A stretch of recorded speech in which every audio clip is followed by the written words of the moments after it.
কোরআনটা পড়বেন ফজরের পরে সূরা ইয়াসিন,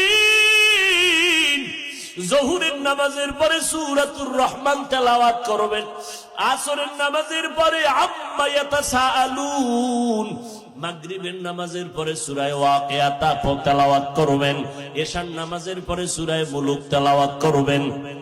আপনার ঘর ফেরেশতারা পাহারা দিবে, আপনার ঘরে কোনোদিন চোর ডাকাত আসবে না, আপনার স্বামীর কামাই রুজিতে কোনোদিন অভাব লাগবে না। সূরা ইয়াসিনটা পড়া ভুলিয়েন না রে আম্মা জান। কপাল খারাপ, দুনিয়ার সব কিছুই শিখলেন, কোরআন পড়া শিখলেন না। আমি ছোটবেলার থেকে বলতেছিলাম, ভুলে গেছিলাম, আম্মা জান আমাদের গজল শিখাইতেন, আম্মা জান আমাদের কোরআন পড়া শিখাইছেন। ও পর্দার আড়ালের আম্মা জান, কেন কোরআন শিখলেন না রে মা? কোরআনের মতো আর এত মধুর তেলাওয়াত কই পাইবেন? ও পর্দার আড়ালের আম্মা জান, ওই আম্মা জান আয়েশার মতো আপনারাও নারী। নবী বলেন, আয়েশা আমি কান্না করার কারণ হাসরের ময়দানের কঠিন কথা আমার মনে পড়ে গেল। আম্মা জান আয়েশা বলেন, কেমন কঠিন? নবী বলতেছেন, আয়েশা এই জমিনটা হবে কিয়ামতের মাঠ, হাসরের ময়দানে সমস্ত নারী পুরুষ উলঙ্গ আল্লাহর আদালতে দাঁড়াবে। আল্লাহ পাক গরম মেজাজ নিয়ে কুদরতের আওয়াজ দিয়া বলবেন, লিমানিল মুলকুল ইয়াউম। আল্লাহ পাকের কুদরতের রাগান্বিত বড় আওয়াজে হাসরের ময়দানটা কেঁপে উঠবে। অপরদিকে সূর্যের গরম, আল্লাহ বলবে সূর্য যত তাপ আছে জমিনে ছেড়ে দাও। অন্যদিকে জাহান্নামের আওয়াজ, জাহান্নামের আওয়াজে হাসরের মাঠ থরথর করে কেঁপে উঠবে।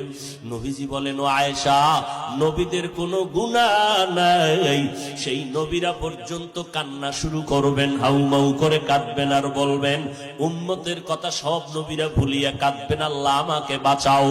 আদম নবী কান্না শুরু করবেন, আল্লাহ আমারে বাঁচাও। মুসা নবী কান্না করবেন, বলবেন, আল্লাহ আমারে বাঁচাও।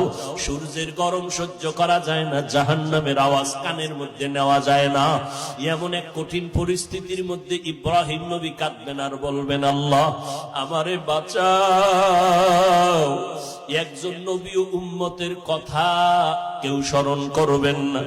আম্মা জান আয়েশা বলেন, নবী তখন আপনি তো দু জাহানের সরদার, রহমতের নবী, আপনি তখন কি করবেন? আম্মা জানকে নবী বলেন, ও আয়েশা ওই সময় আমি কোন উম্মতের কথা নিজের চিন্তা বাদ দিয়া আমি আল্লাহর দরবারে মাকামে মাহমুদে সিজদায় পড়ে কাঁদব আর বলবো, আল্লাহ আমার উম্মতের বাঁচাও, আমার উম্মতের বাঁচাও।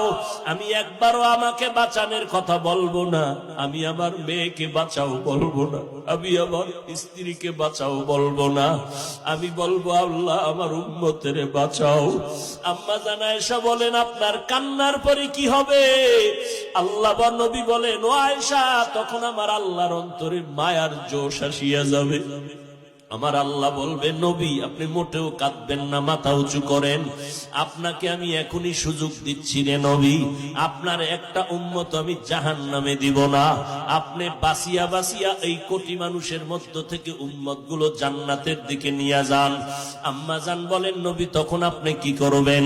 নবী বলেন, আমি কোটি কোটি মানুষের মধ্যে উম্মত গুলো বাঁচিয়া আরশে আজিমের নিচে নিয়ে বসাবো। আল্লাহর নবীর